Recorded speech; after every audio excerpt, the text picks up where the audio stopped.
This is the last weekend before Lent, and each year at this time we read about the Transfiguration.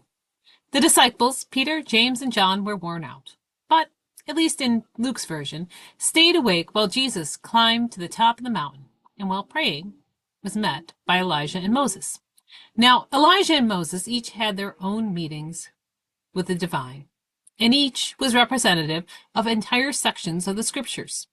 Elijah was the embodiment of the prophets, and Moses was the embodiment of the law.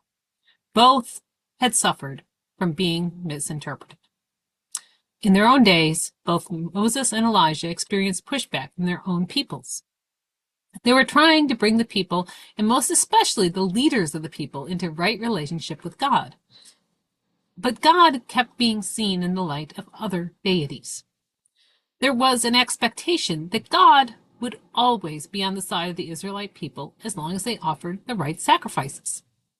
That as long as sacrifices were being offered, the way that the people acted was kind of irrelevant. And also, like their neighbors, as long as they offered the right sacrifices to their God, sacrificing to the local deities, wherever they were, or to the deities of invading armies, was not only accepted, but expected.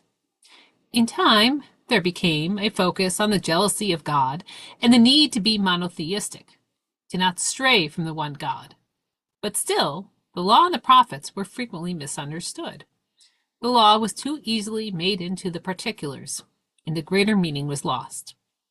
With the prophets, they were too easily seen only in a historical or ethnic light, rather than through a lens of universality.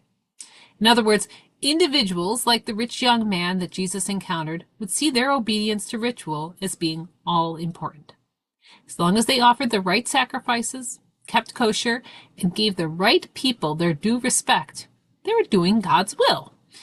And the prophets were seen in the light of only a condemnation of the Roman occupation, not as a reflection upon Jewish leaders.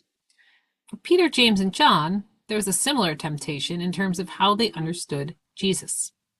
Jesus performed miracles and sent out his disciples to likewise heal. And those around him began to see the whole Jesus movement as being about miracles in and of themselves.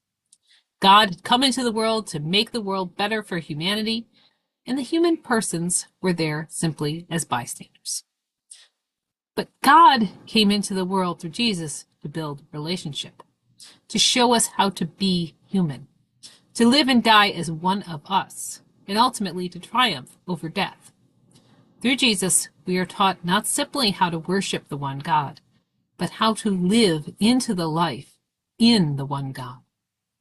We are taught not to be bystanders, but rather to be active, to be God's hands and feet in this world, loving one another, to live as one people throughout creation, not limited by borders or nationalities, but rather united in a commitment to love even those who cause us harm. To be so transfigured by the love of God that we see as the center of our lives those that the world would drive beyond all cares.